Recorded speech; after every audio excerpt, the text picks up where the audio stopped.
මිනිස්සු වෙලා ඉපදෙන්නේ සංසාරේ හරි කලාතුරකින්. ආවට ගියාට මිනිස්සු වෙලා උපදින්න.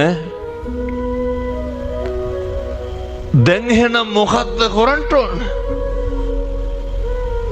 මිනිස්සු වෙලා ඉපදෙච්ච එකෙන් හොඳට වැඩ ගන්න. කොහොමද වැඩ ගන්න? පළවෙනි එක වාචාය සංවරෝ සාදු. හොඳට කට පරිස්සම් කරගන්න. උපදින සේරටම කතා කරන්න පුළුවන්. මම මේ විශේෂයෙන්ම තරුණ තරුණියන්ට කියන්නේ හැමදාම කතා කරන්න බෑ. උපදින සේරටම ඇවිදින්න පුළුවන්.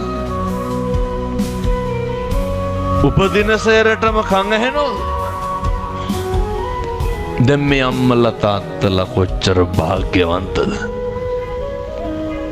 ඇස් දෙක පේනවනේ, කන් දෙක ඇහෙනවනේ, කතා කරන්න පුළුවන්, ඇවිදින්න පුළුවන්. එහෙනම් මොකද්ද කරන්න ඕන? ඕකෙන් හොඳට වැඩ ගන්න. මම මෙහෙම දේශනා කරන්න හේතුවක් තියෙනවා. අර මතකද පහුගිය දවස්වල කුලියා පිටියේ පාසල් වෑන් එකක් හැප්පුණා. එහි අපේ පැත්තේ ළමයි උදේට ඉස්කෝලේ යවන්නේ ඉඹලා කවලා බෝලනේ. එහෙම යවපු ළමයි මග හැප්පෙනකොට පොඩි දුව තියාගෙන අම්මා ඉස්පිරිතාලේ. තාත්තා මෝචරියට යනවා. මොකටද? ලොකු දුව ගන්න.